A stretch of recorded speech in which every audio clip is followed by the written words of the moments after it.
The fourth day. I still lay in my bed and leisurely surveyed the noble images and figures about my chamber, during which, on a sudden, I heard the music of coronets as if already they had been in procession. My page skipped out of the bed as if he had been at his wits' ends and looking more like one dead than living. "The rest are already presented to the king," said he.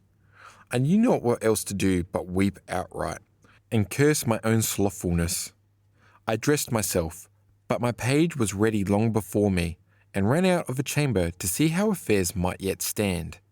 He soon returned with the joyful news that the time was not past, only I had overslept my breakfast, they being unwilling to waken me because of my age, but that now it was time for me to go with him to the fountain, where most were assembled. With this consolation my spirit returned, wherefore I was soon ready with my habit, and went after the page to the fountain in the garden, where I found that the lion, instead of his sword, had a pretty large tablet by him. Having well viewed it, I found that it was taken out of the ancient monuments, and placed there for some especial honour. The inscription was worn with age, and therefore I am minded to set it down here as it is, and give everyone leave to consider it. Hermes Princeps, post tot illata, generi humano damna, Dei concilio, artisque adminiculo, medicina salubri factus heic fluo, bibat ex me qui potest lave qui vult, turbet qui aude, bibite fratres et vivite. This writing might well be read and understood, being easier than any of the rest. After we had washed ourselves out of the fountain, and every man had taken a draught out of an entirely golden cup, we once more followed the Virgin into the hall, and there put on new apparel, all of cloth of gold, gloriously set out with flowers. There was also given to everyone another golden fleece, set about with precious stones and various workmanship according to the utmost skill of each artificer. On it hung a weighty medal of gold, whereupon were figured the sun and moon in opposite directions, but on the other side stood this posy: "The light of the moon shall be as the light of the sun, and the light of the sun shall be 7 times brighter than at present." Our former jewels were laid in a little casket and committed to one of the waiters. After this, the Virgin led us out in our order, where the musicians waited ready at the door, all apparelled in red velvet with white guards. After which a door that I never before saw open was unlocked. It opened on the royal winding stairs. There the Virgin led us, together with the music, up 365 stairs. We saw nothing but what was of extreme, costly, and artificial workmanship. The further we went, the more glorious still was the furniture, until at the top we came under a painted arch, where the 60 virgins attended us, all richly apparelled. As soon as they had bowed to us, and we as well as we could have returned our reverence, the musicians were dispatched away down the winding stairs, the door being shut after them. Then a little bell was tolled, when in came a beautiful virgin, who brought everyone a wreath of laurel, but our virgins had branches given them. Meanwhile, a curtain was drawn up, where I saw the king and queen as they sat in their majesty, and had not the yesterday queen warned me I should have equalled this unspeakable glory to heaven. For besides that, the room glittered of mere gold and precious stones. The queen's robes were so made that I was not able to behold them. In the meantime, the virgins stepped in, and then each of the other virgins, taking one of us by the hand, with most profound reverence presented us to the king, whereupon the virgin began thus to speak: "That to your honour, your most gracious royal majesties, these lords have adventured hither with peril of body and life. Your majesties have reason to rejoice, especially since the greatest part are qualified for enlarging your majesty's dominions, as you will find by a most gracious particular examination of each. Herewith, I was desirous thus to have them in humility presented to your majesties, with most humble suit to discharge me this my commission, and to take information from each of them concerning my actions and omissions." Hereupon she laid her branch on the ground. It would have been fitting for one of us to have spoken somewhat on this occasion, but seeing we were all troubled with the falling of the Avula, old Atlas stepped forward and spoke on the king's behalf. Their royal majesties most graciously rejoice at your arrival, and will that their grace be assured to all, with thy administration, gentle virgin, they are most graciously satisfied, and a royal reward shall be provided for thee. Yet it is their intention that thou shalt this day also continue with them, inasmuch as they have no reason to mistrust thee. Hence the virgin humbly took up the branch, and we for this first time were to step aside with her.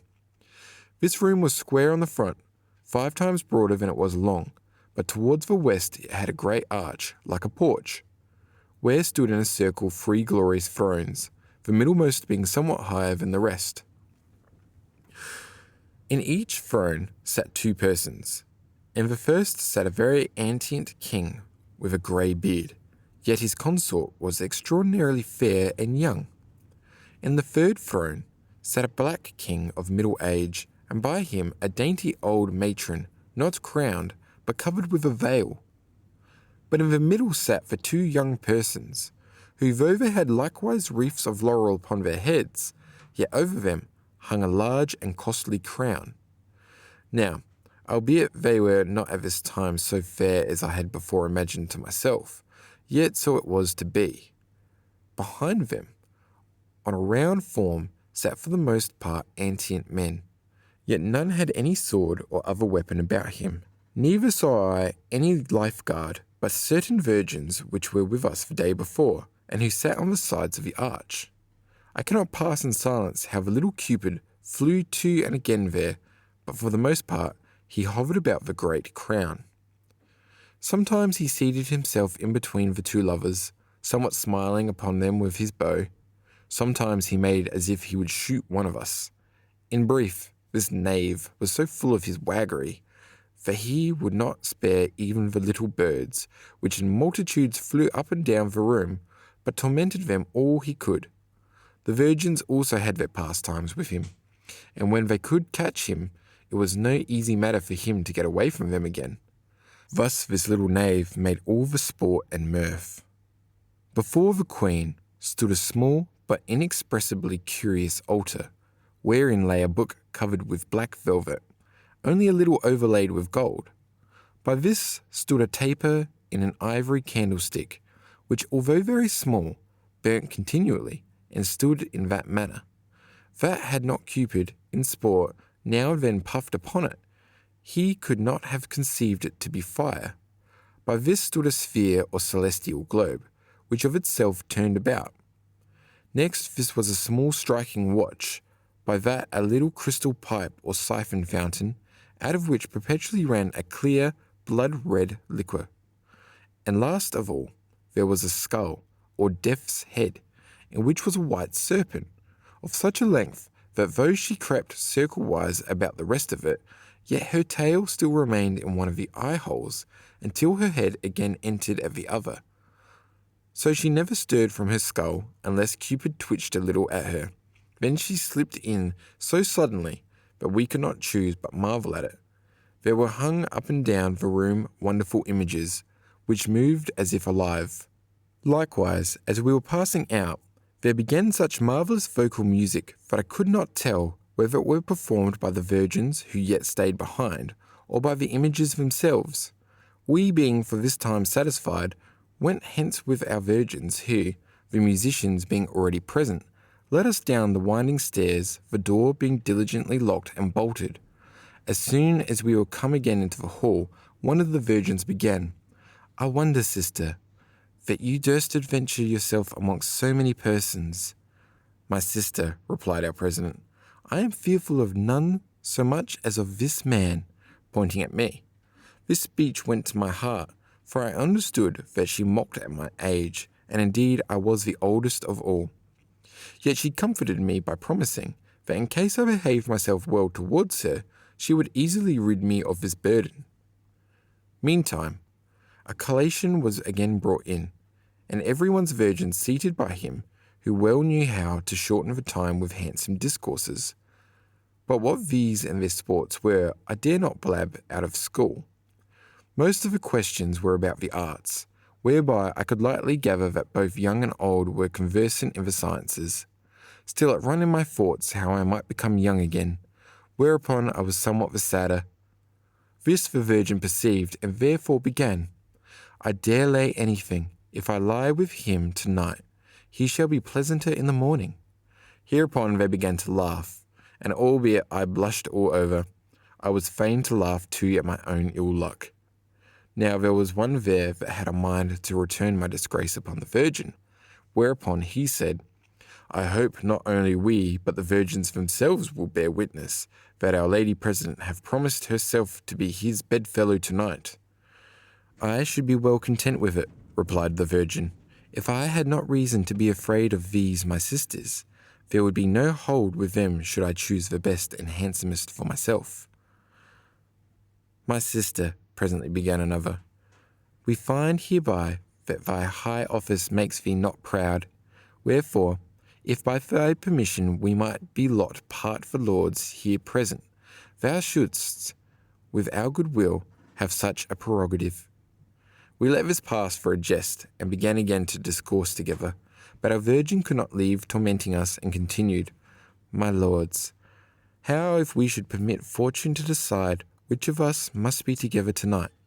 Well, said I, if it may be no otherwise, we cannot refuse such a proffer. Now because it was concluded to make this trial after meat, we resolved to sit no longer at table, so we arose and each walked up and down with his Virgin. Nay, said the President, it shall not be so yet, but let us see how fortune will couple us. Upon which we were separated. Now first arose a dispute, how the business should be carried out, but this was only a premeditated device, for the Virgin instantly proposed that we should mix ourselves in a ring, and that she, beginning to count from herself, the seventh was to be content with the following seventh, were it a virgin or a man. We were not aware of any craft, and therefore permitted it so to be. But when we thought we had very well mingled ourselves, the virgins were so subtle that each knew her station beforehand. The President began to reckon the seventh next her was a virgin, the third seventh a virgin. Likewise, and this continued till, to our amazement, all the virgins came forth, and none of us was hit. Thus we poor wretches remained standing alone, and were forced to confess that we had been handsomely gazooned, albeit whoever had seen us in our order might sooner have expected the sky to fall than that it should never have come to our turn. Herewith our sport was abandoned. In the interim the little wanton Cupid came also in unto us, and because he presented himself on behalf of their royal majesties, and delivered us a health from them out of a golden cup, and was to call our Virgin to the king, withal declaring he could not at this time tarry, he could not sport ourselves with him, so with a due return of our most humble thanks, we let him fly forth again. Now, because the mirth began to fall into my consort's feet, and the virgins were nothing sorry to see it, they led up a civil dance which I rather beheld with pleasure, then assisted, for my mercurialists were so ready with their postures, as if they had been long of the trade. After some few dances, our President came in again, and told us how the artists and students had offered themselves to their royal majesties before their departure to act a merry comedy, and if we thought good to be present thereat, and to wait upon the royal majesties to the house of the sun, it would be acceptable to them. Hereupon we returned our humble thanks for the honour vouchsafed us, and most submissively tendered our small service, which the Virgin related, and presently brought forward to attend their royal majesties in the gallery, whither we were soon led, and stayed not long there, for the royal procession was just ready, yet without music. The unknown queen, who was yesterday with us, went foremost with a small and costly coronet, apparelled in white satin, and carrying nothing but a small crucifix made of a pearl, and this very day wrought between the young king and his bride. After her went the 6 forementioned virgins in 2 ranks, carrying the king's jewels belonging to the little altar. Next to these came the 3 kings. The bridegroom was in the midst of them with a plain dress of black satin, after the Italian mode. He had on a small round black hat with a little black pointed feather, which he courteously put off to us, thereby to signify his favour towards us. To him we bowed, as we had been before instructed. After the kings came the 3 queens, 2 whereof were richly habited. She in the middle went likewise all in black, and Cupid held up her train. Intimation was given us to follow, and after us the virgins, old Atlas bringing up the rear. Through many stately walks we came to the house of the sun, there next to the king and queen upon a richly furnished scaffold to behold the foreordained comedy. We, though separated, stood on the right hand of the kings, but the virgins on the left, except those to whom the royal ensigns were committed. To them was allotted a peculiar standing at top of all, but the rest of the attendants were content to stand below between the columns. Now, because there are many remarkable passages in this comedy, I will in brief run it over. First of all came forth a very antient king with some servants. Before his throne was brought a little chest, with mention that it was being found upon the water. Being opened, there appeared in it a lovely babe, together with certain jewels, and a small parchment sealed and superscribed to the king. This the king presently opened, and having read it, he wept and declared to his servants how injuriously the king of the Moors had deprived his aunt of her country, and had extinguished all the royal seed, even to this infant, with the daughter of which country he had proposed to match his son. Hereupon he swore to maintain perpetual enmity with the Moor and his allies, and to revenge this on him. He commanded that the child should be tenderly nursed and to make preparations against the Moor. This provision, and the discipline of the young lady, who after she was a little grown up was committed to an ancient tutor, continued all the first act, with many laudable sports beside. In the interlude, a lion and a griffin were set at one another, and the lion got the victory. This was also a pretty sight. In the second act, the Moor, a black, treacherous fellow, came forth, who having with vexation understood that his murder was discovered, and that a little lady was craftily stolen from him, began to consult how by stratagem he might encounter so powerful an adversary, whereof he was at length advised by certain fugitives who fled to him through famine. So the young lady, contrary to all expectation, fell again into his hands, whom had he not been wonderfully deceived by his own servants, he had like to have slain. Thus this act was concluded with a marvellous triumph of the Moor. In the third act, a great army on the king's part was raised against the Moor and put under the conduct of an ancient valiant knight, who fell into the Moor's country, till he forcibly rescued the young lady from a tower and apparelled her anew. After this, they erected a glorious scaffold and placed her upon it. Presently came 12 royal ambassadors, amongst whom the knight made a speech, alleging that the king, his most gracious lord, had not only heretofore delivered her from death and caused her to be royally brought up, though she had not behaved herself altogether as became her, but moreover had, before others, elected her as a spouse for the young lord, his son, most graciously desiring that the espousals might be really executed in case they would be sworn to his majesty upon the following articles. Hereupon, out of a patent he caused certain glorious conditions to be read. The young lady took an oath inviolably to observe the same, returning thanks in most seemly sort for so high a grace. Whereupon they began to sing to the praise of God, of the king, and the young lady, and for this time so departed. In sport, meanwhile, the 4 beasts of Daniel, as he saw them in the vision, were brought ilk, all which had its certain signification. In the fourth act, the young lady was restored to her lost kingdom and crowned, being in this array conducted about the place with extraordinary joy. After various ambassadors presented themselves not only to wish her prosperity, but also to behold her glory, yet it was not long that she preserved her integrity, but began to look wantonly about her and to wink at the ambassadors and lords.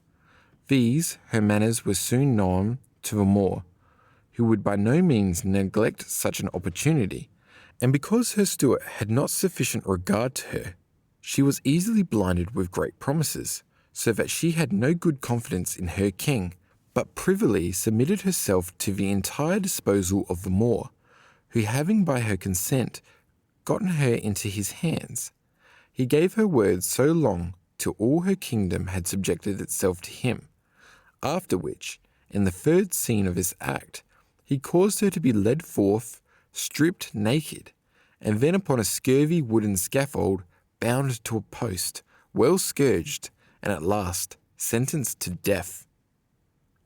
This woeful spectacle made the eyes of many run over. Naked as she was cast into prison, there to expect death by poison, which, however, killed her not, but made her leprous all over. Thus this act was for the most part lamentable. Between they brought forth Nebuchadnezzar's image, which was adorned with all manner of arms on the head, breasts, legs, and feet, of which more shall be spoken in the future explication. In the fifth act, the young king was acquainted with all that had passed between the Moor and his future spouse, who interceded with his father for her, entreating that she might not be left in that condition, and ambassadors were dispatched to comfort her, but withal to give her notice of her inconsiderateness. She nevertheless could not receive them, but consented to be the Moor's concubine, and the young king was acquainted with it. After this comes a band of fools, each of which brought a cudgel, wherewith they made a great globe of the world, and undid it again, for which was a fine sportive fancy. In the sixth act, the young king resolved to bid battle to the Moor, which was done, and albeit the Moor was discomfited, yet all held the young king for dead. But he came again to himself, released his spouse, and committed her to his steward and chaplain, the first whereof tormented her mightily, while the priest was so insolently wicked that he would needs be above all, till the same was reported to the young king, who dispatched one to break the neck of the priest's mightiness and adorn the bride in some measure for the nuptials. After this act, a vast artificial elephant was brought in, carrying a great tower with musicians, which was well pleasing to all. In the last act, the bridegroom appeared in such pomp as is not well to be believed. The bride met him in the like solemnity, whereupon all the people cried out, "Vivat sponsum! Vivat sponsor!" So that by this comedy they did withal congratulate our king and queen in the most stately manner, which pleased them most extraordinarily well. At length they made some pastes about the stage, till at last they altogether began thus to sing. 1. This time full of love does our joy much approve, because of a king's nuptial, and therefore let's sing, till from all parts it rang, blessed be he that granted us all. 2. The bride was exquisitely fair, whom we attended long with care. To him in troth is plighted, we fully have at length obtained the same for which he did contend, his happy that's foresighted. 3. Now the parents kind and good, by entreaties are subdued, long enough in hold was she mewed, so an honour increase, till thousands rise, and spring from your own proper blood.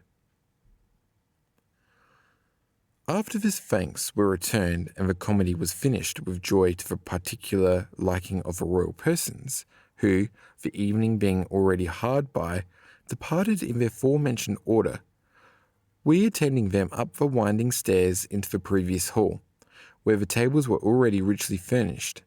This was the first time that we were invited to the king's table. The little altar was placed in the midst of the hall, and the 6 royal ensigns were laid upon it.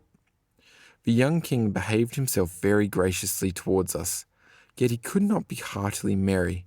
He discoursed a little with us, yet often sighed, at which the little Cupid only mocked, and played his waggish tricks. The old king and queen were very serious, but the wife of one of the ancient kings was gay enough, the cause whereof I understood not. The royal persons took up the first table, at the second we only sat, at the third some of the principal virgins placed themselves. The rest were fain to wait. This was performed with such state and solemn stillness that I am afraid to make many words of it. All the royal persons before me attired themselves in snow-white glittering garments.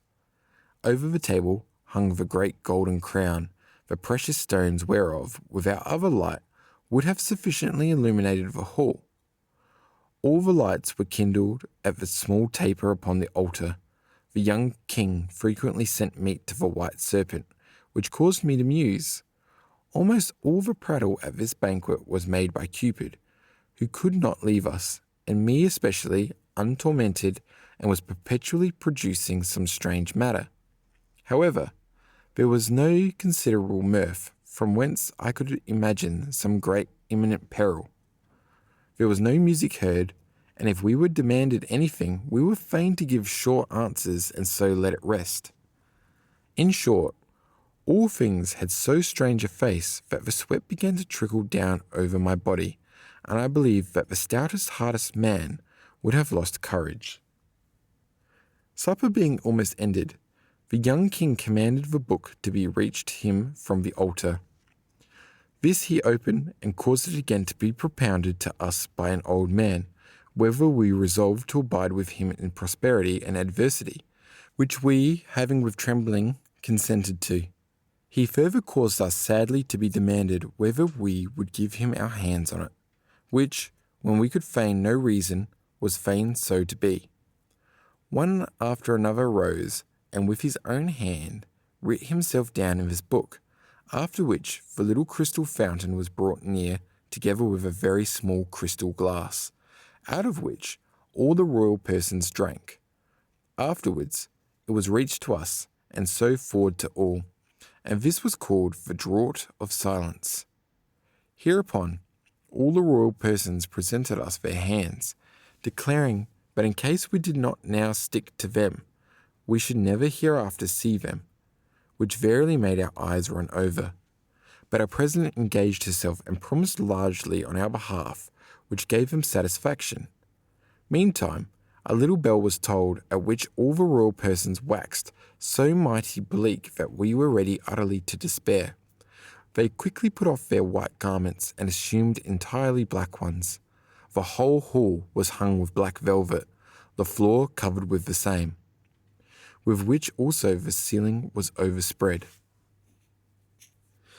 The tables were also removed, all seated themselves upon the form, and we also had put on black habits.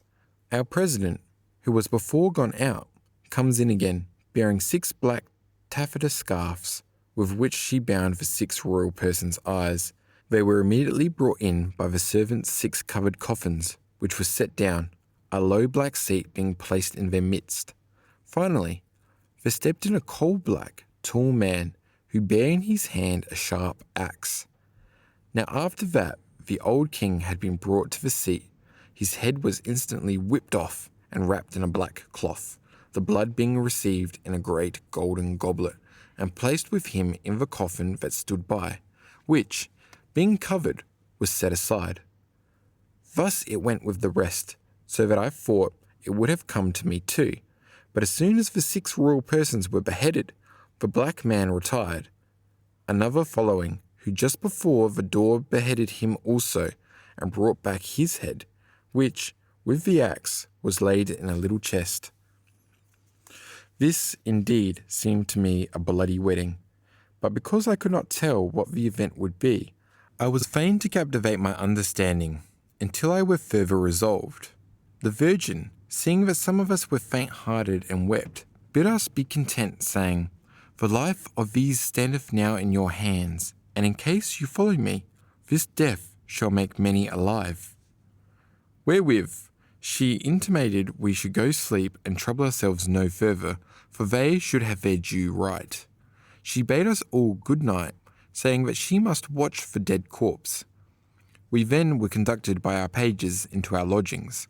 My page talked with me of sundry matters, and gave me cause enough to admire his understanding, but his intention was to lull me asleep, which at last I observed, whereupon I made as though I was fast asleep. But no sleep came to my eyes, and I could not put the beheaded out of my mind. Now, my lodging was directly over against the great lake, so that I could look upon it, the windows being nigh the bed. About midnight, I espied on the lake a great fire, wherefore I quickly opened the window to see what would become of it. Then, from far, I saw 7 ships making forward, all full of lights. Above each of them hovered a flame that passed to and fro, and sometimes descended, so that I could lightly judge that it must needs be the spirits of the beheaded. The ships gently approached to land, and each had no more than 1 mariner. When they were gotten to shore, I espied our Virgin with a torch going toward them, after whom the 6 covered coffins, together with a little chest, were carried, and each was privily laid in the ship.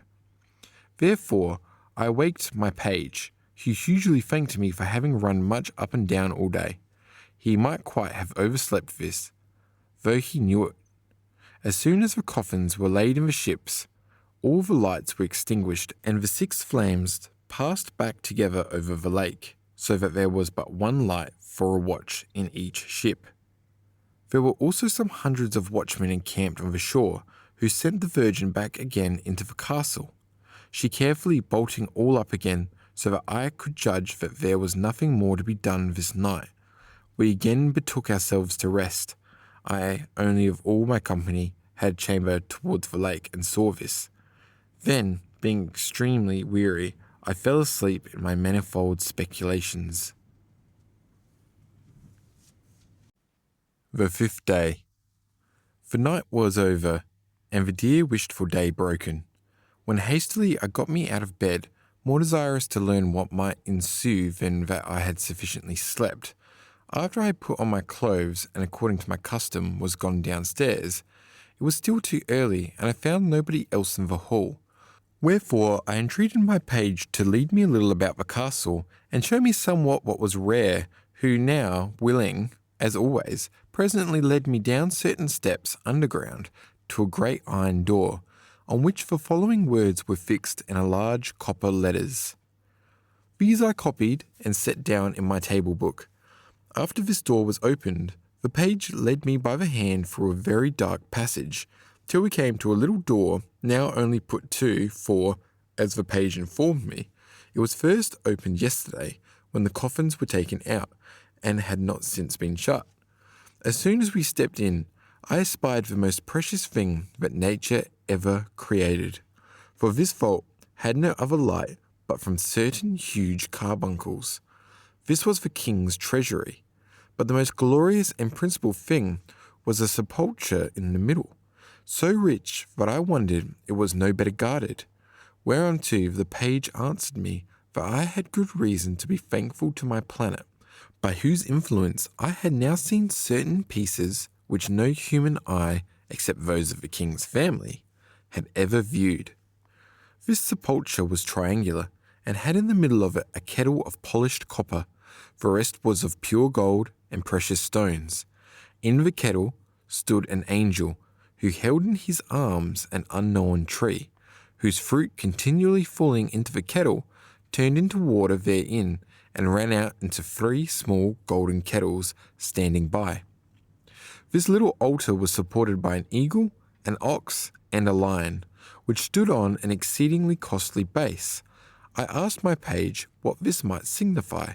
Here, said he, lies buried Lady Venus, that beauty which has undone many a great man, both in fortune, honour, blessing, and prosperity. After which, he showed me a copper door in the pavement, saying, Here, if you please, we may go further down. We descended the steps, where it was exceeding dark, but the page immediately opened a little chest in which stood a small, ever-burning taper. Wherefore he kindled one of the many torches that lay by. I was mightily terrified, and asked how he does do this. He gave me for answer, "As long as the royal persons are still at rest, I have nothing to fear." Herewith I espied a rich bed ready made, hung about with curious curtains, one of which he drew, and I saw the Lady Venus stark naked, for he heaved up the coverlets too, lying there in such beauty, and a fashion so surprising that I was almost besides myself. Neither do I yet know whether it was a piece thus carved, or a human corpse that lay dead there, for she was altogether immovable, and yet I durst not touch her. So she was again covered, yet she was still, as it were, in my eye. But I soon espied behind the bed a tablet on which it was thus written. I asked my page concerning this writing, but he laughed, with promise that I should know it too, and he putting out the torch, we again ascended. Then I better viewed all the little doors, and found that on every corner there burned a small taper of pyrites, of which I had before taken no notice, for the fire was so clear that it looked much like a stone than a taper. From this heat the tree was forced continually to melt, yet it still produced new fruit. Now behold, said the page, when the tree shall be quite melted down, then shall Lady Venus awake and be the mother of a king. Whilst he was thus speaking, in flew the little Cupid, who at first was somewhat abashed at our presence, but seeing us both look more like the dead than the living, he could not refrain from laughing, and demanded what spirit had brought me thither, whom I with trembling answered, that I had lost my way in the castle, and was by chance come hither, that the page had likewise been looking up and down for me, and at last lighted upon me here, but I hoped he would not take it amiss. Nay, then, 'tis well enough, said Cupid, my old bussy grandsire, but you might lightly have served me a scurvy trick, had you been aware of this door. I must look better to it. And so he put down a strong lock on the copper door, where we before descended. I thanked God that he lighted upon us no sooner. My page too was the more jocund because I had so well helped him at this pinch. Yet can I not, said Cupid, let it pass unrevenged that you were so near stumbling upon my dear mother. With that, he put the point of his dart into one of the little tapers, and heating it somewhat, pricked me with it on the hand, which at that time I little regarded, but was glad that it went so well with us. Meantime, my companions were gotten out of bed and were come into the hall, to whom I joined myself, making as if it were then first risen. After Cupid had carefully made all fast again, he came likewise to us, and would needs have me show him my hand, where he still found a little drop of blood, at which he heartily laughed, and had the rest have a care of me, as I would shortly end my days. We all wondered how he could be so merry and have no sense of yesterday's sad passages. Our president had meantime made herself ready for a journey, coming in all in black velvet. Yet she and her virgins still bear their branches of laurel. All things being in readiness, she bid us first drink somewhat, and then presently prepare for the procession. Wherefore, we made no long tarrying, but followed her out of the hall into the court, where stood 6 coffins, and my companions thought no other but that the 6 royal persons lay in them. But I well observed the device, for I knew not what was to be done with these other. By each coffin were 8 muffled men. As soon as the music went, it was so doleful a tune that I was astonished at it. They took up the coffins, and we followed them into the garden, in the midst of which was erected a wooden edifice, have round about the roof a glorious crown, and standing upon 7 columns. Within it were formed 6 sepulchres, but each of them was a stone, but in the middle it had a round hollow rising stone. In these graves the coffins were quietly, and with many ceremonies, laid. The stones were shoved over them, and they shut fast, but the little chest was to lie in the middle. Herewith were my companions deceived, for they imagined that the dead corpse was there. On the top of all was a great flag, having a phoenix painted on it, perhaps the more to delude us. After the funerals were done, the Virgin, having placed herself upon the midmost stone, made a short oration, exhorting us to be constant to our engagements, not to repine at the pains we must undergo, but be helpful in restoring the buried royal persons to life, and therefore, without delay, to rise and make a journey with her to the tower of Olympus, to fetch thence the medicines necessary for this purpose. This we soon agreed to, and followed her through another little door to the shore, where the 7 ships stood empty, and on them all the virgins stuck up their laurel branches, and having distributed us in the 6 ships, they caused us in God's name to begin our voyage, and looked upon us as long as we were in sight. After which they, with all the watchmen, returned into the castle. Our ships had each of them a peculiar device. 5 of them indeed have the 5 regular bodies, each a several one, but mine, in which the Virgin too sat, carried a globe. Thus we sailed on in a singular order, and each had only 2 mariners. Foremost went the ship A, in which I conceived the Moor lay. In this were 12 musicians who played excellently well, and its device was a pyramid. Next followed 3 abreast, B, C, and D, in which we were disposed. I sat in C. Behind these came the 2 fairest and stateliest ships, E and F, stuck about with many branches of laurel, and having no passengers in them. Their flags were the sun and the moon, but in the rear was only 1 ship, G, and in this were 40 virgins. Having passed over this lake, we came through a narrow arm into the right sea, where all the sirens, nymphs, and sea goddesses attended us, and immediately dispatched a sea nymph unto us to deliver their present of honour to the wedding. It was a costly great set round an orient pearl, the like to which have not at any time been seen, either in ours or in the New World. The virgins, having friendly received it, the nymph entreated that audience might be given to their divertissements, which the Virgin was content to give, and commanded the 2 great ships to stand in the middle, and to the rest to encompass them in pentagon, after which the nymphs fell into a ring about them, and with a most delicate sweet voice began thus to sing. 1. There's nothing better here below than beauteous noble love, whereby we like to God do grow, and none to grief do move.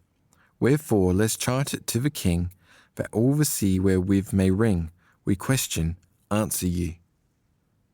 2. What was it that at first us made? 'Twas love. And what have grace afresh conveyed? 'Twas love. And whence, pray tell us, were we born? Of love. How came we then again forlorn? Sans love. 3. Who was it, say, that us conceived? 'Twas love. Who suckled, nursed, and relieved? 'Twas love. What do we to our parents owe? 'Tis love. Why do they us such kindness show? Of love. 4. Who gets herein the victory? 'Tis love. Can love by search obtained be? By love. How may a man good works perform? Through love. Who into one can 2 transform? 'Tis love. 5. Then let our song sound, till its echo rebound to love's honour and praise. May it ever increase with our noble princes, the king and the queen, the souls departed, their bodies within. 6. And as long as we live, God graciously give, that as great love and amity, they bear each other mightily, so we, likewise, by love's own flame, may reconjoin them once again. 7. Then this annoy into great joy, if many thousand younglings deign, shall change and ever so remain. These having, with most admirable consent and melody, finished this song, I no more wondered at Ulysses for stopping the ears of his companions. I seemed to myself the most unhappy man alive that nature had not made me too, so trim a creature. But the Virgin soon dispatched them and commanded to set sail. Wherefore the nymphs, having been presented with a long red scarf for gratuity, dispersed themselves in the sea. I was at this time sensible that Cupid began to work with me too, which tended little to my credit. But as my giddiness is likely to be nothing beneficial to the reader, I am resolved to let it rest. This was the wound that in the first book I received on my head in a dream. Let everyone take warning by me of loitering about Venus's bed, for Cupid can by no means brook it. After some hours, we came within ken of the tower of Olympus.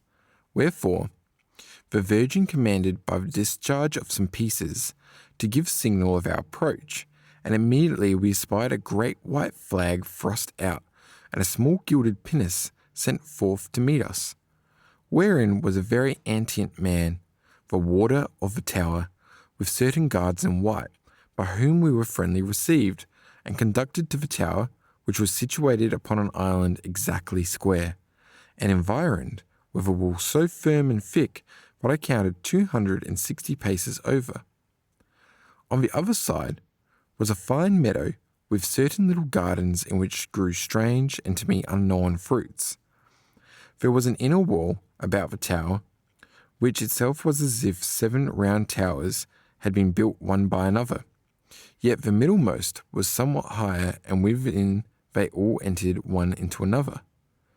Being come to the gates of the tower, we were led a little aside to the wall, that so the coffins might be brought in without our notice, but of this the rest knew nothing.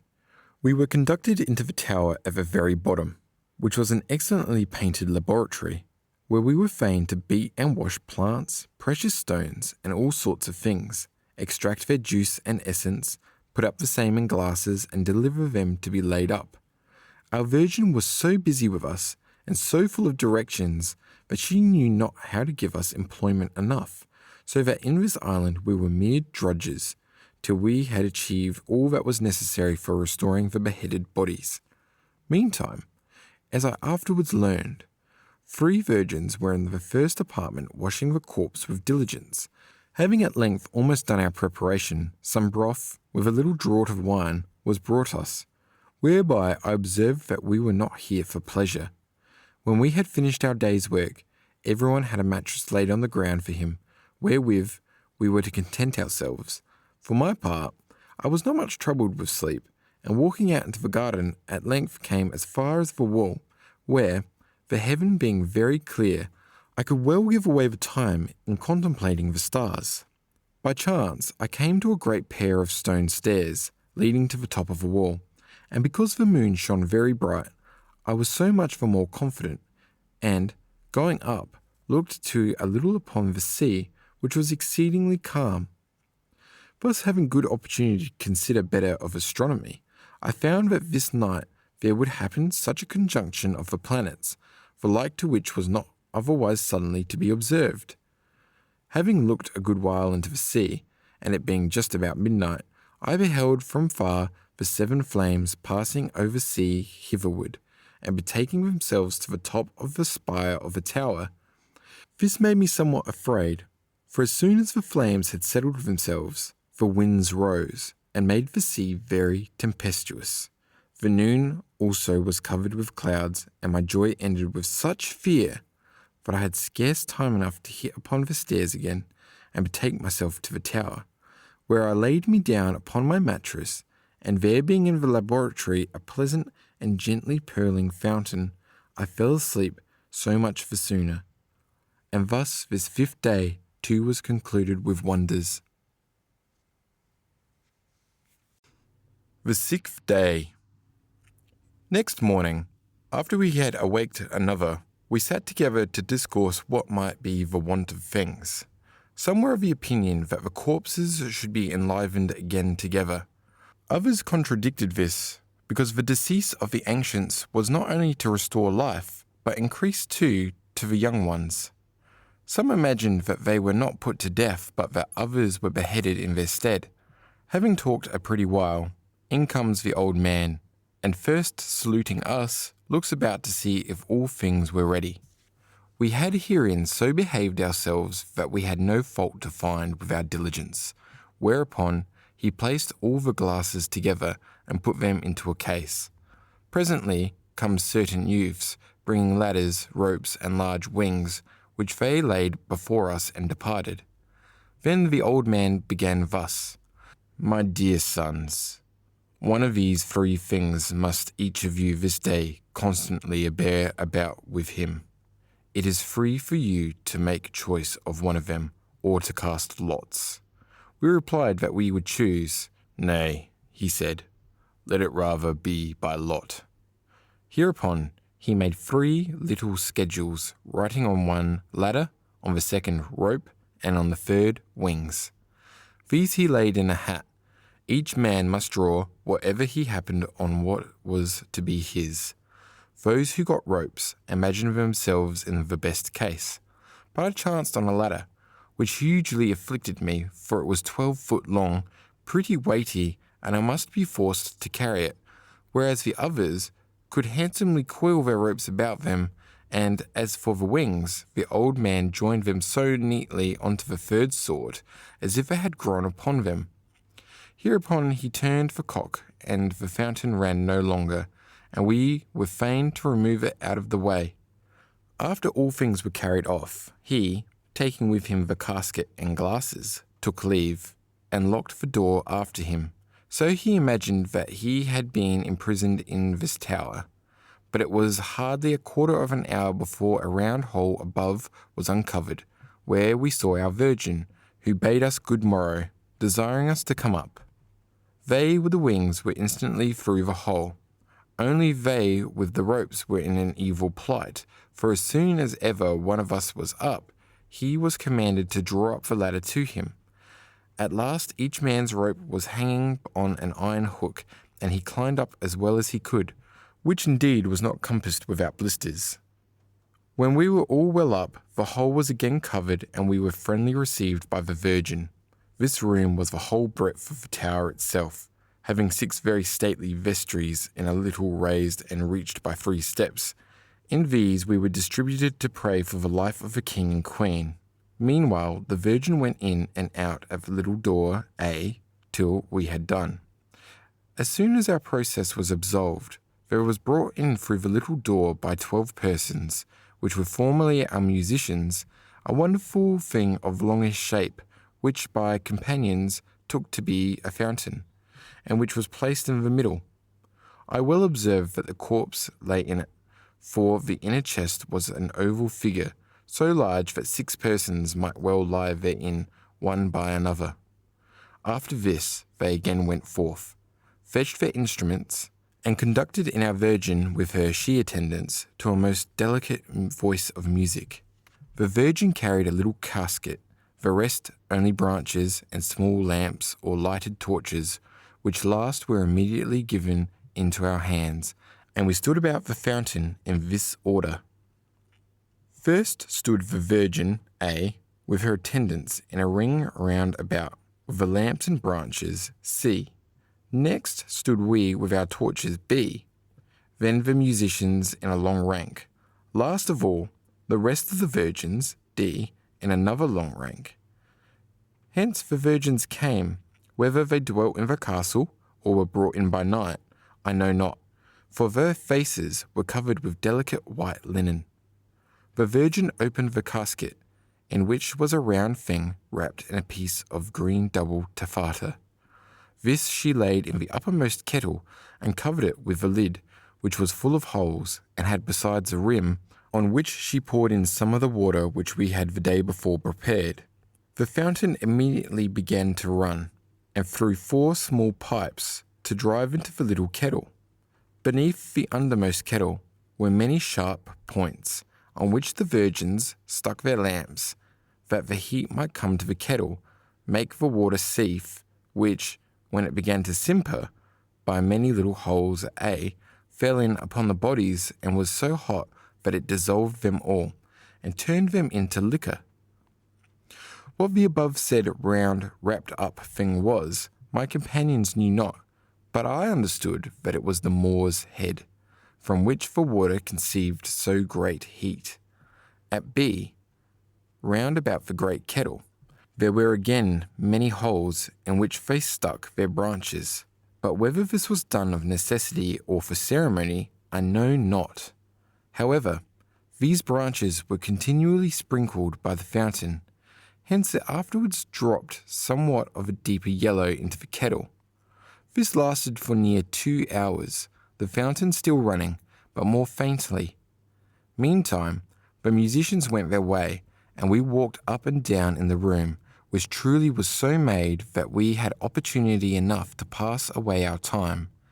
There were images, paintings, clockworks, organs, springing fountains, and the like.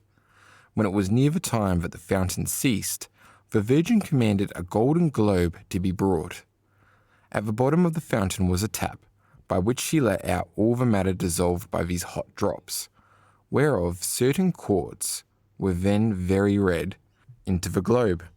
The rest of the water above in the kettle was poured out, and so this fountain was again carried forth. Whether it was opened abroad, or whether anything of the bodies that was useful yet remained, I dare not certainly say, but the water emptied into the globe was much heavier than 6 or more of us were able to bear, albeit for its bulk it should have seemed not too heavy for one man. This globe, being with much ado gotten out of doors, we again sat alone, but I, perceiving a trampling overhead, had an eye to my ladder. After 1/4 of an hour, the cover above was lifted, and we commanded to come up, which we did as before, with wings, ladders, and ropes. And it did not a little vex me that whereas the virgins could go up another way, we were fain to take so much toil. Yet I could judge there must be some special reason for it, and we must leave somewhat for the old man to do too. The hole being again shut fast, I saw the globe hanging by a strong chain in the middle of the room, in which there was nothing but windows, with a door between every two, which was covered with a great polished looking-glass. These windows and looking-glasses were so optically opposed that although the sun, which now shined exceedingly bright, be only upon one door, yet, after the windows towards the sun were opened and the doors before the looking-glasses drawn aside, in all quarters of the room there was nothing but suns, which, by artificial refractions, beat upon the whole golden globe hanging in the midst, which, being polished, gave such a lustre that none of us could open our eyes, but were forced to look out at windows till the globe was well heated, and brought to the desired effect. In these mirrors I saw the most wonderful spectacles that ever nature brought to light, for there were suns in all places, and the globe in the middle shined brighter yet. At length the Virgin commanded to shut up the looking-glasses and make fast the windows to let the globe cool a little. Wherefore we thought good, since we might now have leisure to refresh ourselves with a breakfast. This treatment was again right philosophical, and we had no need to be afraid of intemperance, though we had no want, while the hope of the future joy, with which the Virgin continually comforted us, made us so jocund that we regarded not any pains or inconvenience.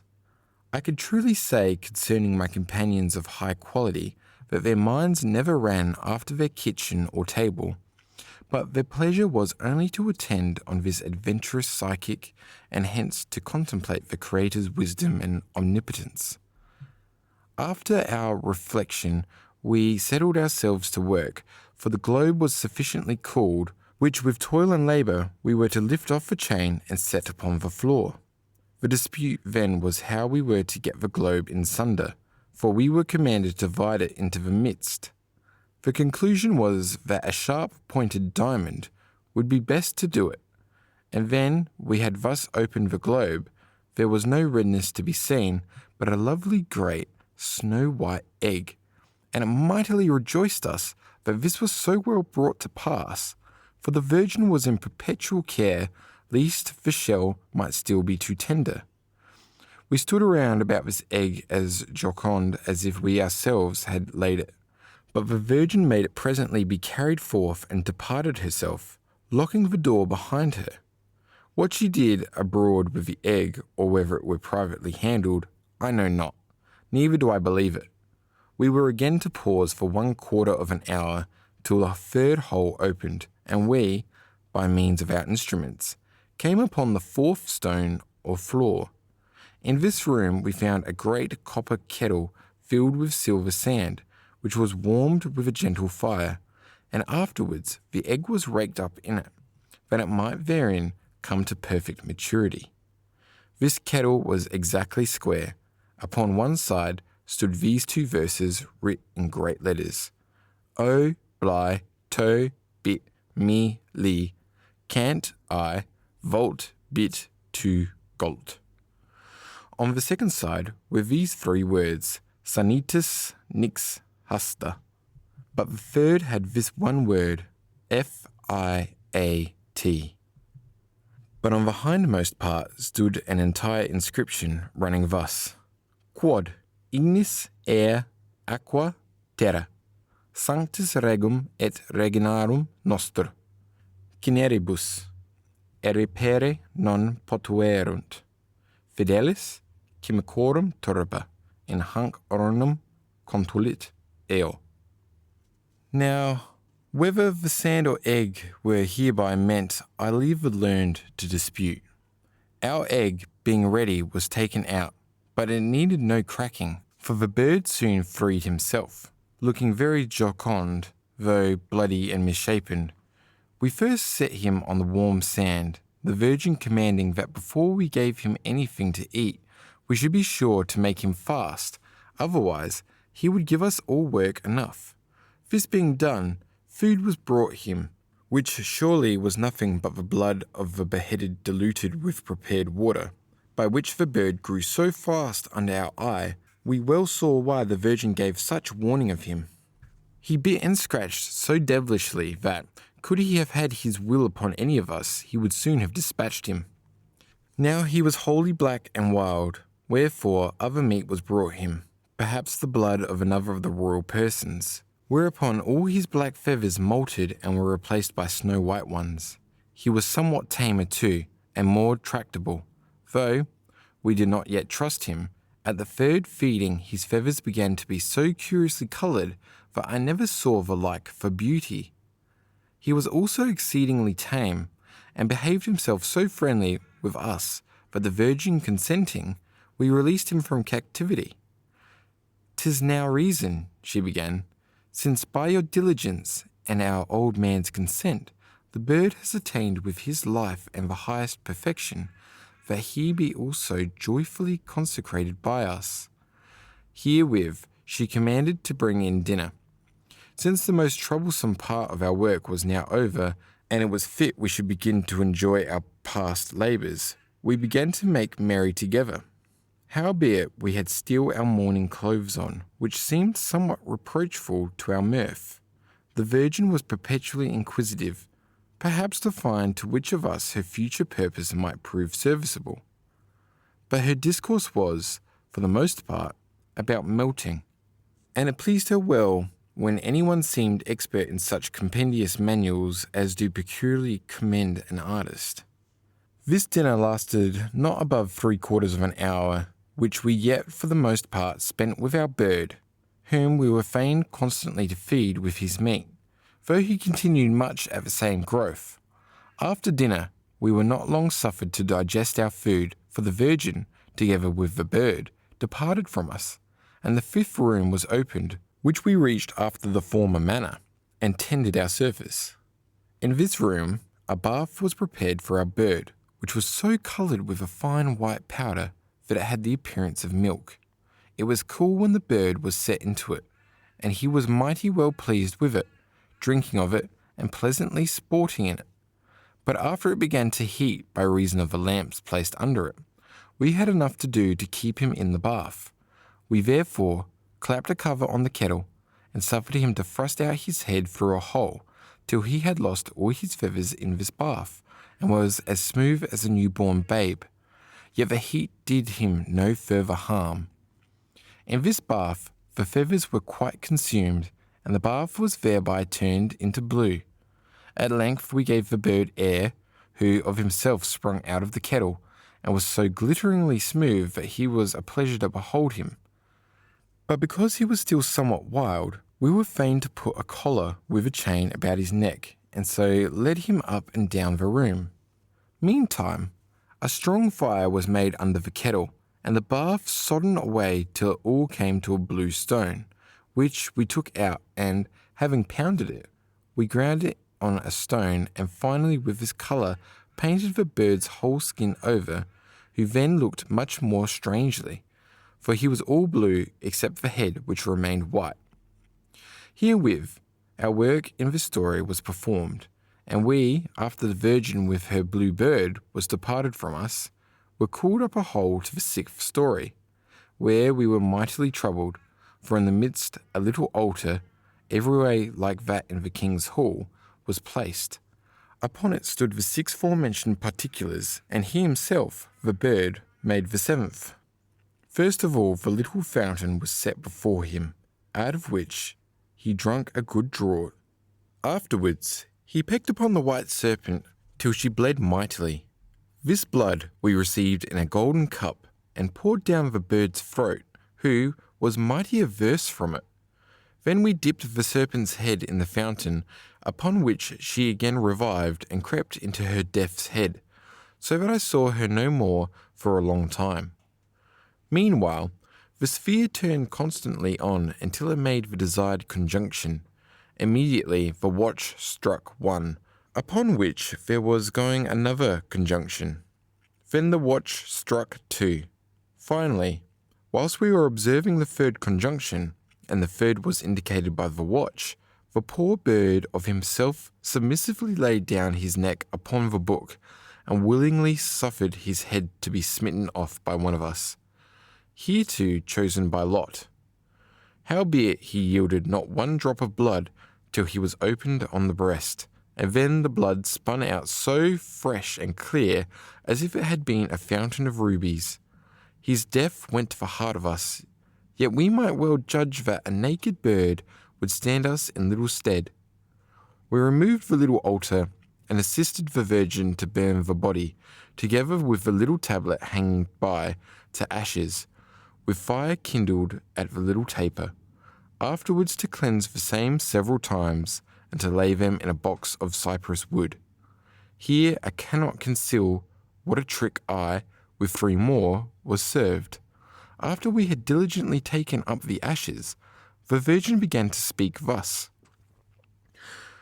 My lords, we are here in the 6th room, and have only 1 more before us, in which our trouble will be at an end, and we shall return home to our castle to awaken our most gracious lords and ladies. Now, albeit I could heartily wish that all of you had behaved yourselves in such a sort that I might have given your commendations to our most renowned king and queen, and you have obtained a suitable reward, yet, because contrary to my desire, I have found amongst you these 4, pointing at me and 3 others, lazy and sluggish laborators, and yet according to my good will to all, I am not willing to deliver them to condign punishment.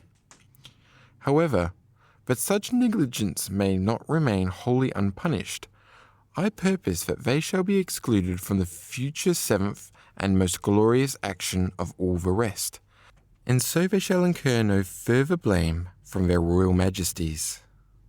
In what case we now were, I leave others to consider, for the Virgin so well knew how to keep her countenance that the water soon ran over our baskets, and we esteemed ourselves the most unhappy of all men. The Virgin, by one of her maids, whereof there were many always at hand, caused the musicians to be fetched, who were with cornets to blow us out of doors with such scorn and derision that they themselves could hardly sound for laughing. It did particularly afflict us that the Virgin vehemently laughed at our weeping, and that there might be some amongst our companions who were glad of our misfortune. But it proved otherwise, for as soon as we were come out at the door, the musicians bid us be of good cheer, and follow them up the winding stairs to the 8th floor upon the roof. There we found the old man standing upon a little round furnace. He received us friendly and heartily congratulated us that we were hereto chosen by the Virgin. But after he had understood the fright we had conceived, his belly was ready to burst with laughing that we had taken such good fortune so heinously. Hence, said he, my dear sons, learn that man never knoweth how well God intendeth him. The Virgin also came running in, who, after she had sufficiently laughed at us, emptied her ashes into another vessel, filling hers again with other matter, saying, she must now cast a mist before the other artist's eyes, that we in the meantime should obey the old Lord and not remit our former diligence. Herewith she departed from us into the seventh room, whither she called our companions. What she did with them I cannot tell, for they were not only most honestly forbidden to speak of it, but we, by reason of our business, durst not peep on them through the ceiling. Our work was to moisten the ashes with our fore-prepared water till they became like a very thin dough, after which we set the matter over the fire till it was well heated. Then we cast it into 2 little forms or moulds, and so let it cool a little. When we had leisure to look on our companions through certain crevices in the floor, they were busy at a furnace, and each was himself fain to blow up the fire with a pipe, till he was ready to lose his breath. They imagined they were herein wonderfully preferred before us. This blowing lasted till our old man roused us to work again. We opened our little forms, and there appeared 2 bright and almost transparent little images, a male and a female, and like to which a man's eye never saw, each being but 4 inches long, and that which most mightily surprised me was that they were not hard, but limber and fleshy, as other human bodies. Yet had they no life, so that I assuredly believe that Lady Venus's image was made after some such way. These angelically fair babes we laid upon 2 little satin cushionettes, and beheld them till we were almost besotted upon so exquisite an object. The old Lord warned us to forbear, and continually to instil the blood of the bird, which had been received in a little golden cup, drop after drop, into the mouths of the little images, from whence they apparently increased, becoming, according to proportion, much more beautiful. They grew so big that we lifted them from their little cushionettes, and were fain to lay them upon a long table covered with white velvet. The old man commanded us to cover them up to the breast with a piece of fine white double taffeta, which, because of their unspeakable beauty, almost went against us. Before we had in this manner quite spent the blood, they were in their perfect full growth, having gold-yellow curled hair, and the figure of Venus was nothing to them. But there was not yet any natural warmth or sensibility in them. They were dead figures, yet of a lively and natural colour, and since care was to be taken that they grew not too great, the old man would not permit anything more to be given them, but covered their faces too with the silk, and caused the table to be stuck round about with torches. Yet the reader imagined not these lights to have been of necessity, for the old man's intent was that we should not observe when the soul entered into them, as indeed we should not have taken notice of it, in case I had not twice before seen the flames. However, I permitted the other 3 to remain in their belief, neither did the old man know that I had seen anything more.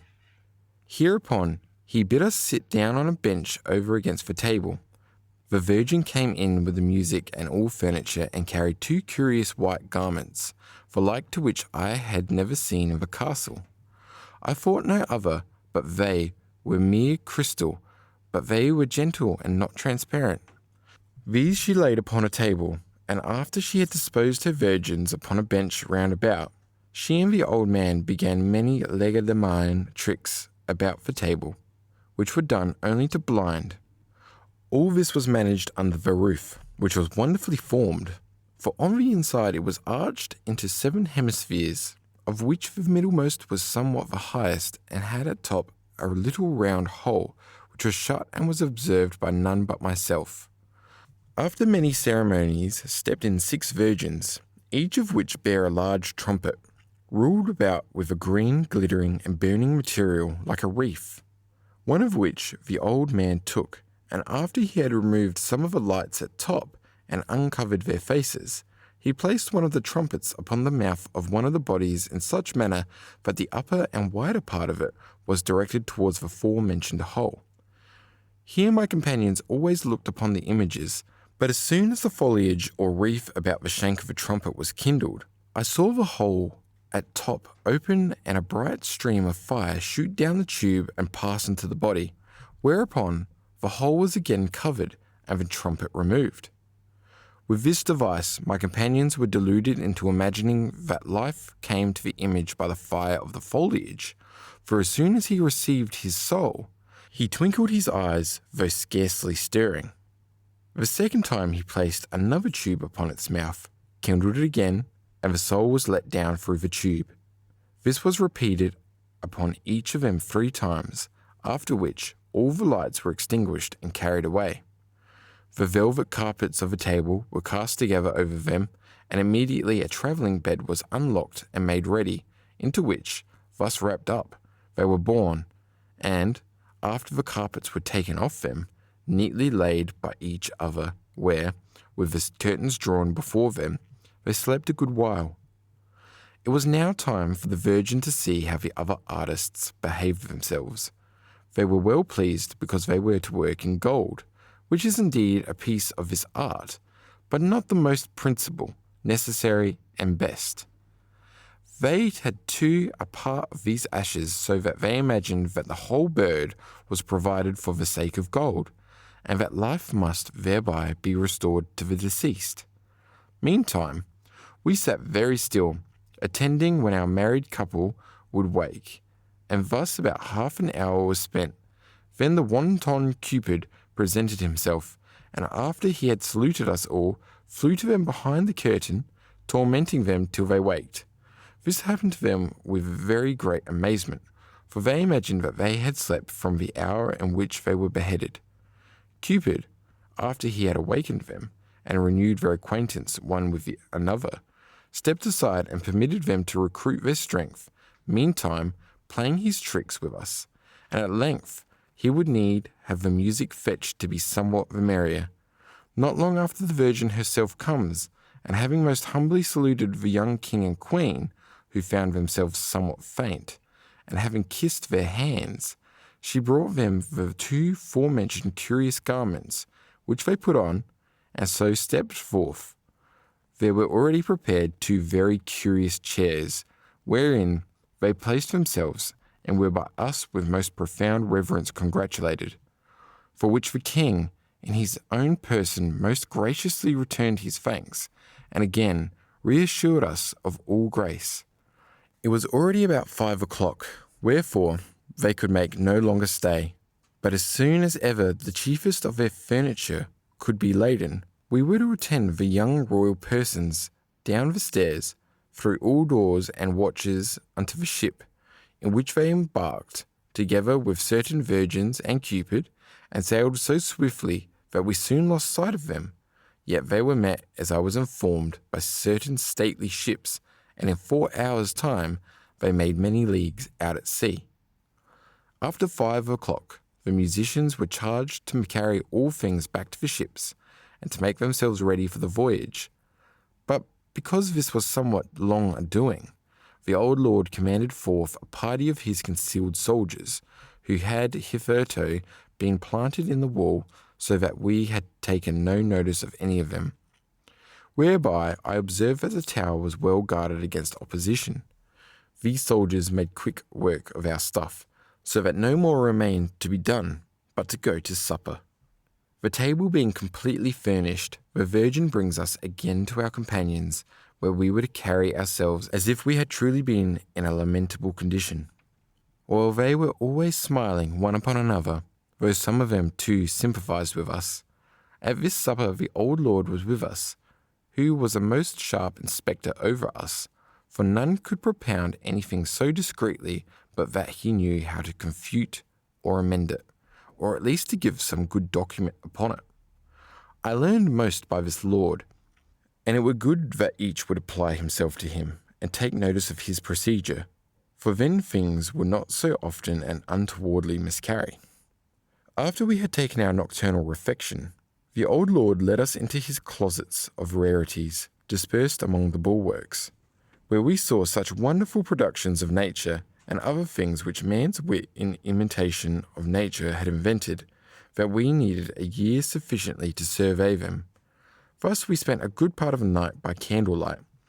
At last, because we were more inclined to sleep than see many rarities, we were lodged in rooms in the wall, where we had not only costly good beds, but extraordinarily handsome chambers, which made us the more wonder why we were forced the day before to undergo so many hardships. In this chamber I had good rest, and being for the most part without care, and weary with continual labour, the gentle rushing of the sea helped me to a sound and sweet sleep, for I continued in one dream from 11 o'clock until 8 in the morning. The 7th day. After 8 o'clock I awaked, and quickly made myself ready, being desirous to return again into the tower, but the dark passages in the wall were so many that I wandered a good while before I could find the way out. The same happened to the rest, till we all meet in the nethermost vault. The habits entirely yellow were given us, together with our golden fleeces.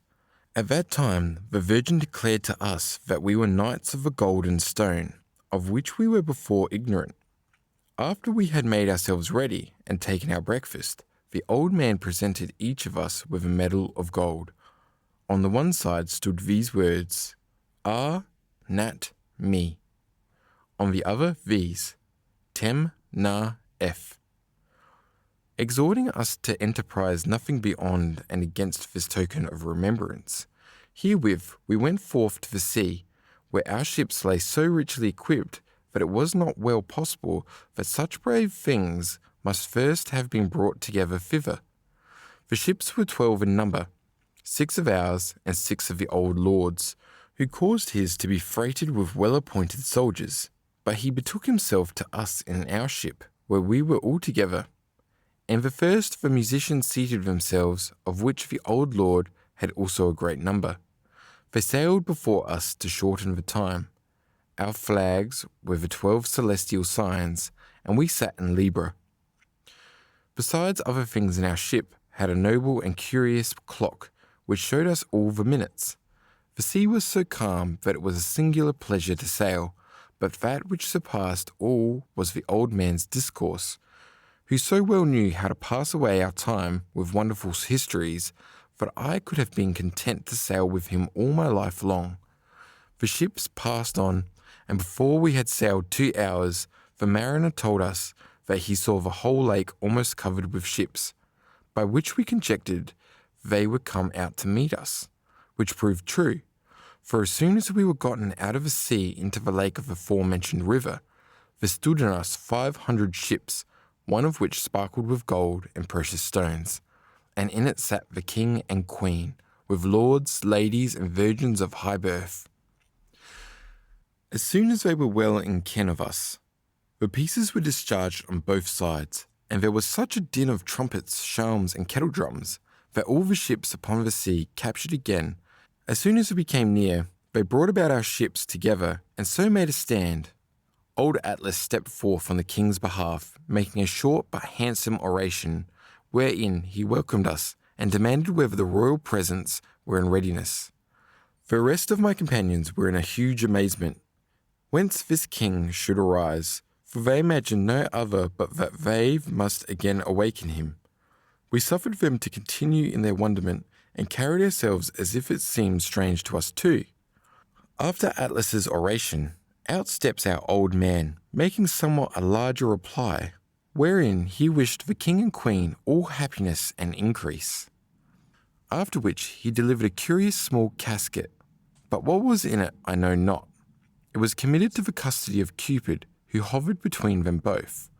After the oration, they again let off a joyful volley of shots, and so we sailed on a good time together, till we arrived at another shore, near the first gate at which I first entered. At this place there attended a great multitude of the king's family, together with some hundreds of horses. As soon as we had come to shore and disembarked, the king and queen presented their hands to all of us, one with another, with singular kindness, and so we were to get up on horseback.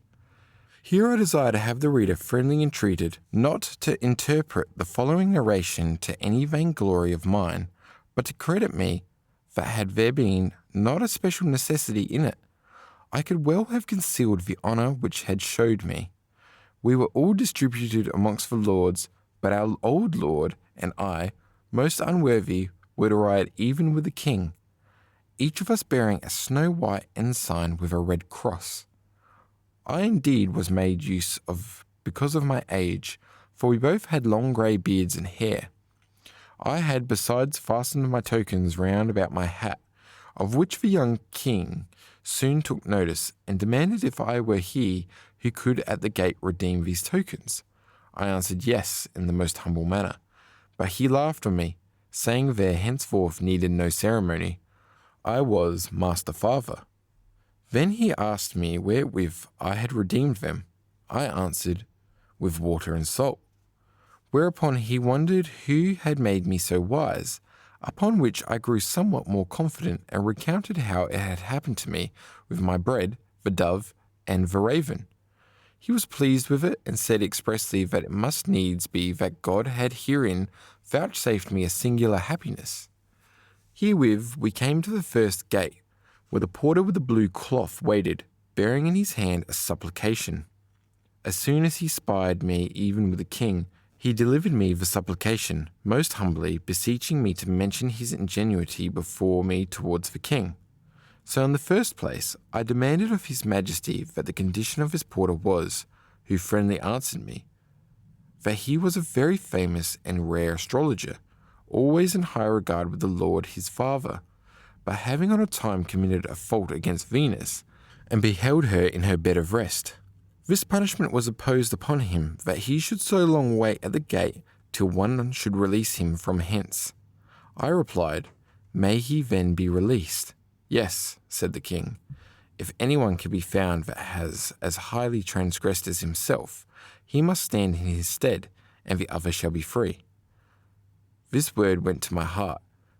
Conscience convinced me that I was the offender, yet I held my peace and delivered the supplication.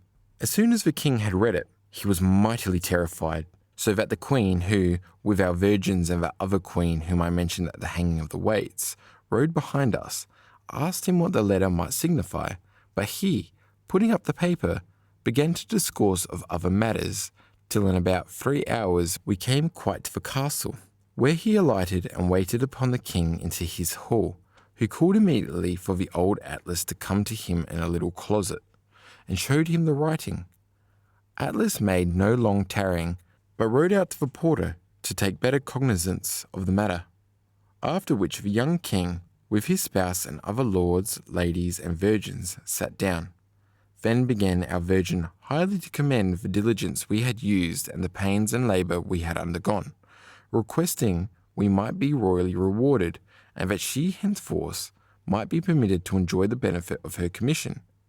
The old lord stood up too, and attested the truth of all that the virgin had spoken, and that it was but equity that we should on both parts be contented. Hereupon we were to step out a little. It was concluded that each man should make some possible wish, and were to consider of it till after supper. Meantime, the king and queen, for recreation's sake, began to play together. It looked not unlike chess, only it had other laws, for it was the virtues and vices one against another, where it might be ingeniously observed with what plots the vices lay in wait for the virtues, and how to recounter them again. This was so properly and artificially performed that it were to be wished that we had the like game too. During the game, in comes Atlas again, and makes his report in private. Yet I blushed all over, for my conscience gave me no rest. The king presented me the supplication to read, the contents whereof were to his purpose. First, the writer wished for king prosperity and peace, and that his seed might be spread far and wide. Afterwards, he remonstrated that the time was now come wherein, according to the royal promise, he ought to be released, because one of us was already uncovered by one of his guests. For his observations could not lie to him, and that if his majesty would please to make strict and diligent inquiry in case this should not prove to be, he would remain before the gate all the days of his life. Then he humbly sued that, upon peril of body and life, he might be present at this night's supper, being in good hopes to spy out the offender and obtain his wished freedom. This was handsomely indited, and I could well perceive his ingenuity, but it was too sharp for me, and I could well have endured never to have seen it. Casting in my mind whether he might perchance be helped through my wish, I asked the king whether he might not be released some other way, but he replied no, because there was special consideration in the business, but for this night we might gratify his desire, so he sent one forth to fetch him in. Meantime, the tables were prepared in a spacious room, and which he had never before seen, which was so complete that it is not possible for me to describe it. Into this we were conducted with singular ceremony. Cupid was not present, for the disgrace which had happened to his mother had somewhat angered him. In brief, my offence and the supplication which had been delivered were the occasion of much sadness, for the king was in perplexity how to make inquisition amongst his guests. He caused the porter himself to make his strict survey, and showed himself as pleasant as he was able. Howbeit at length they began again to be merry, and to bespeak one another with all sorts of recreative, profitable discourses.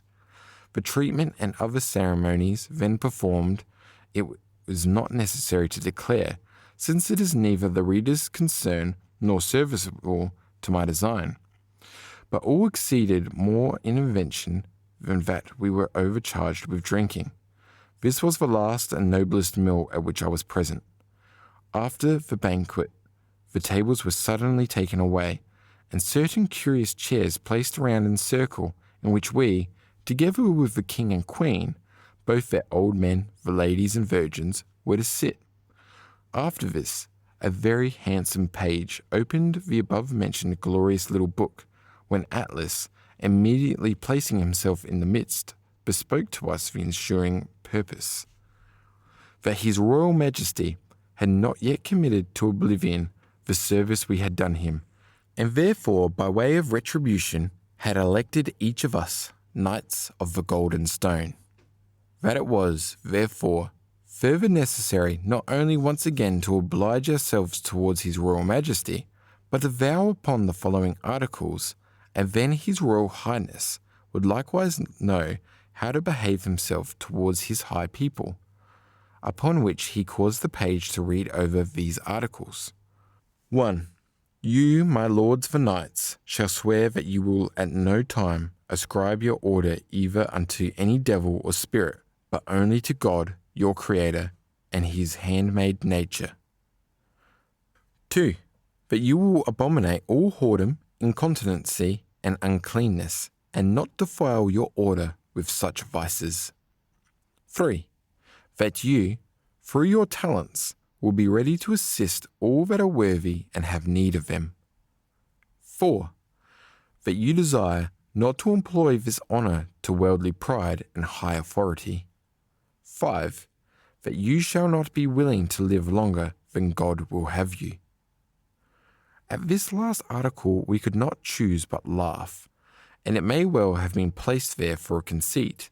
Now, being sworn them all by the king's sceptre, we were afterwards, with the usual ceremonies, installed knights, and amongst other privileges, set over ignorance, poverty, and sickness, to handle them at our pleasure.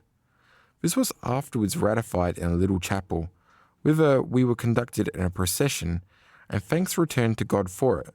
There I also at that time, to the honour of God, hung up my golden fleece and hat, and left them for an eternal memorial.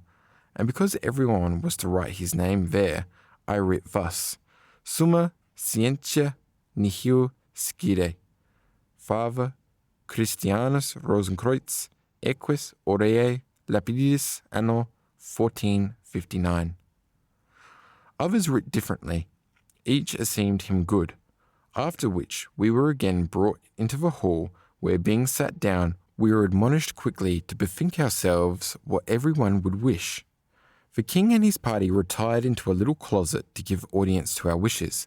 Each man was called in severally, so that I cannot speak of any man's proper wish, but I thought nothing could be more praiseworthy than, in honour of my order, to demonstrate some laudable virtue, and found that none at present could be more famous and cost me more trouble than gratitude.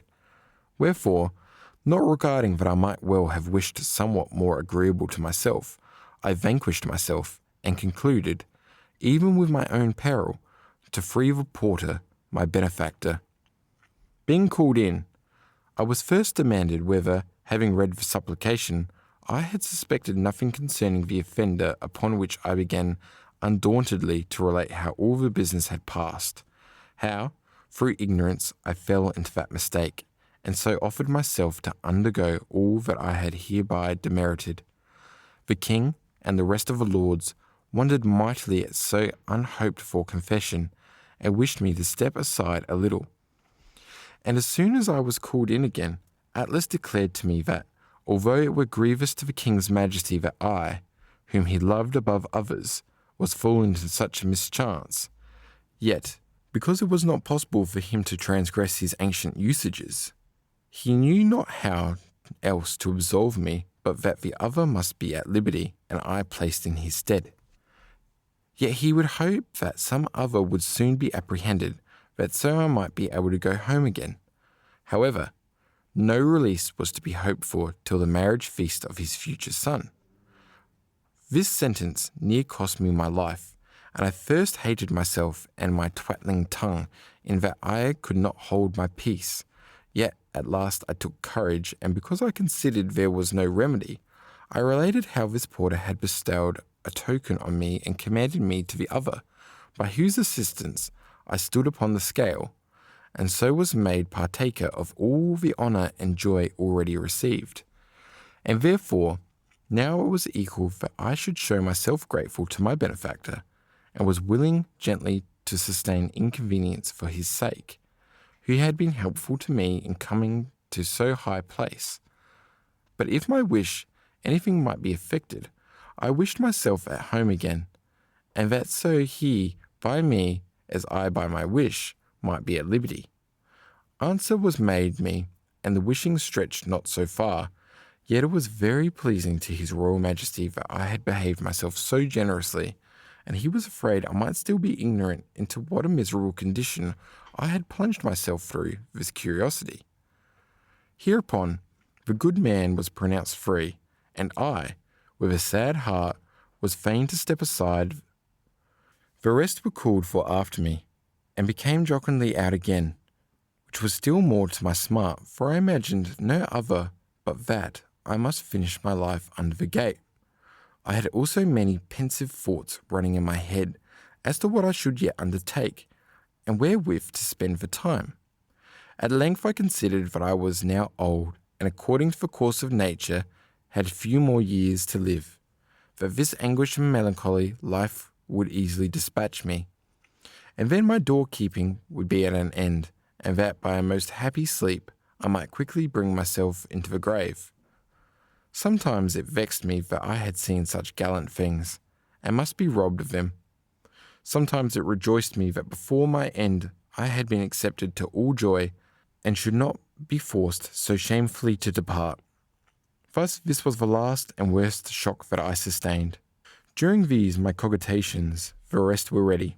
Wherefore, after they had received a good night from the king and lords, each was conducted into his lodging. But I, most wretched man, had nobody to show me the way, and yet must suffer myself to be tormented, that I might be certain of my future function. I was fain to put on the ring, which the other had worn. Finally, the king exhorted me that, since this was the last time I was like to see him in this manner, I should behave myself according to my place, and not against the order. Upon which he took me in his arms and kissed me, all which I understood as if in the morning I must sit at my gate. After they had all spoken friendly to me, and at last presented their hands, committing me to the divine protection, I was by both the old man, the lord of the tower and Atlas, conducted into a glorious lodging, in which stood 3 beds, and each of them us lay in one of them. There we yet spent almost 2, etc. Here we are wanting about 2 leaves in quarto, and he, the author thereof, whereas he imagined he must in the morning be doorkeeper returned home. This concludes our reading of The Chemical Marriage of Christian Rosenkreuz. If you have enjoyed this reading, or have suggestions for future readings, please let me know in the comments section. Don't forget to subscribe to be notified when new audiobooks become available. Bye for now.